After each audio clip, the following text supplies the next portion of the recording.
Good evening. My name is Ann Summers. I'm a resident of Brea for over 40 years. I'm a master gardener and a longtime volunteer at Carbon Canyon Regional Park. I've come to talk about water, the lack of it. Drought has been at the top of the news. It's the elephant in the room, and it should be in the front of your minds. The essence of good government can be summed up in just 3 words: wise, long-term planning. Council members, this hearing on the Madrona project is a test of your commitment. A commitment to such planning, a chance to show you are serious about protecting our city's present and future water supply. The latest Brea Line article, Water Conservation Essential for Continuing Drought Conditions, spelled out the urgency in very simple language.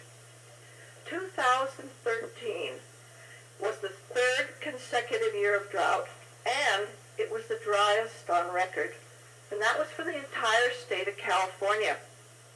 Key reservoirs are already less than 40% full and are rapidly being drained because there's been no rain or snowfall to replenish them. Water managers are being forced to make terrible choices. I would not wish to be a water manager at this point.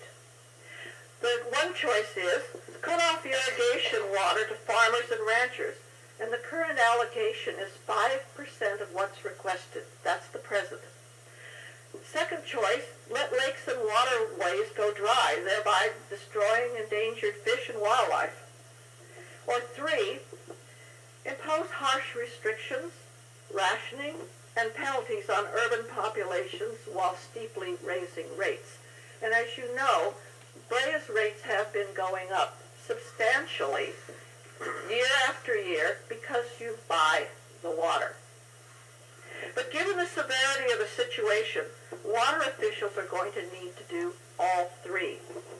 As the Brea Line pointed out, even if the dire winter forecast changed, even if we received rainfall, serious supply issues are going to remain, and the city must plan accordingly.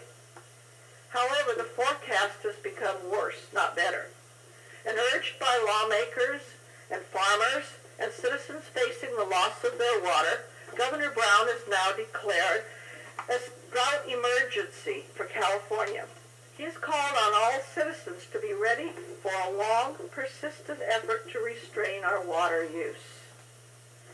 He also wants us to cut our demand, everybody, by 20%.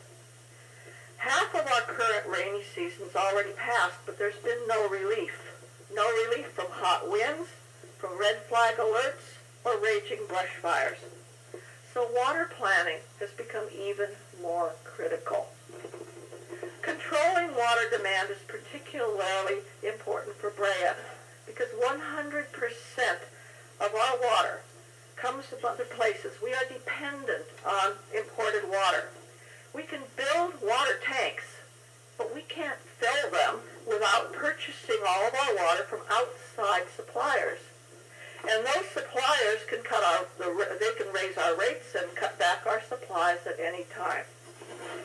At a cost of $3.5 million, Brea just purchased from Cal Domestic, I know this has been an issue in Brea, the right to buy 225 acre-feet of water per year. That's not the water, that's the right to purchase the water.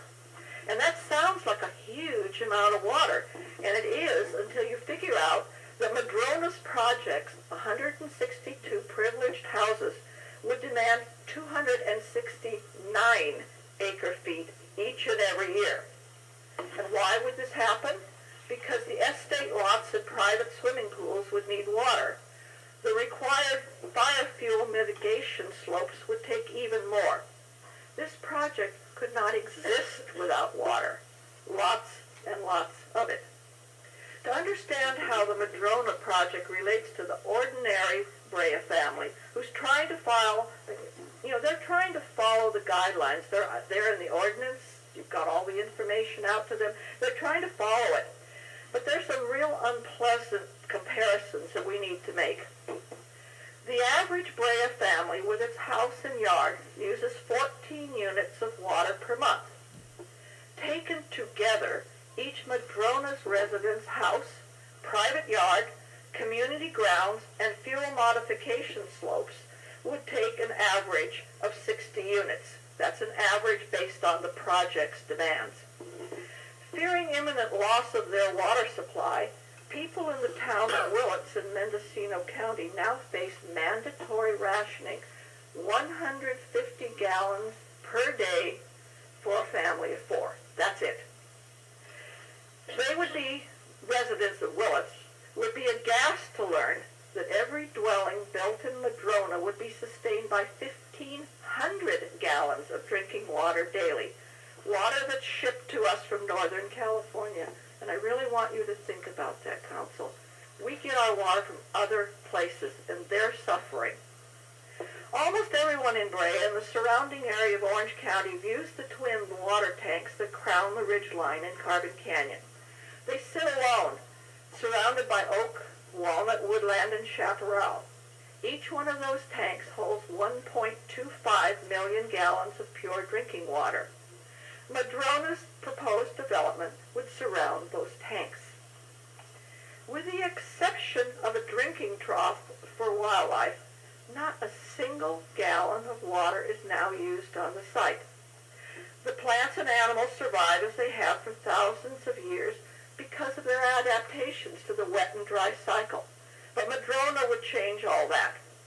The native trees and vegetation would be ripped out and replaced with an urban landscape. An urban landscape that would both clash with its surroundings and it would be in permanent need of irrigation. And please listen to this especially. In spite of great advances in recycling technology being used in other new projects, and certainly a lot of them right here in Brea, Madrona's proposal includes no such plans. No recycled, no reclaimed, no recaptured or gray water would be used. The plants would get the drinking water. How much? Using Madrona's figures in the EIR project would demand the entire contents of both water tanks, 2.5 million gallons every 10 days. That's right, folks. 2 full water tanks every 10 days forever. When I started my research on water issues, I was dumbfounded to discover that only 2 pages of the entire EIR discussed water supply for the project.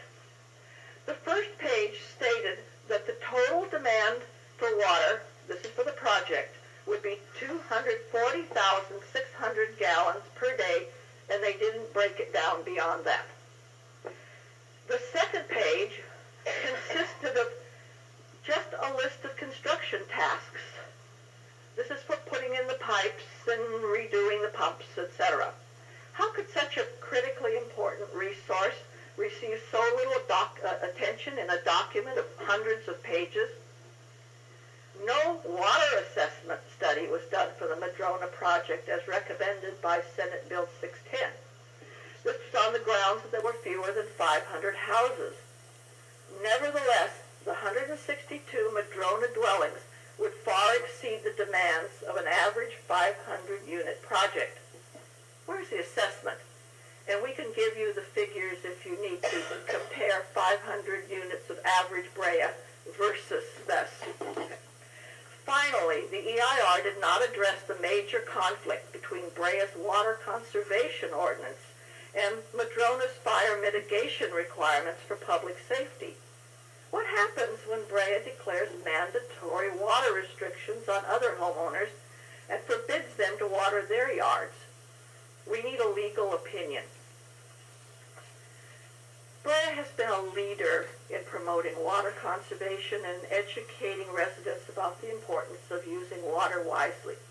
The city has recognized projects such as Birch Hills for achieving both the highest platinum award for green building and for creating beautiful, affordable homes.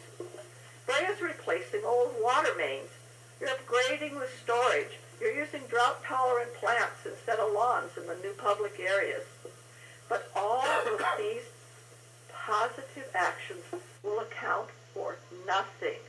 If Brea approves a water-guzzling project like Madrona, the city needs to be consistent and focused on its goals. Water is a precious and limited resource. While the population continues to grow, water is becoming more scarce each year.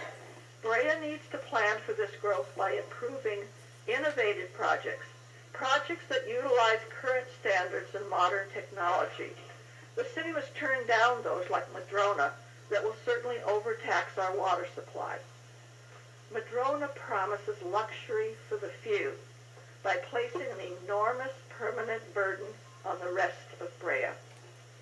We urge you to say yes to the appeal and no to Madrona, because water is a terrible thing to waste.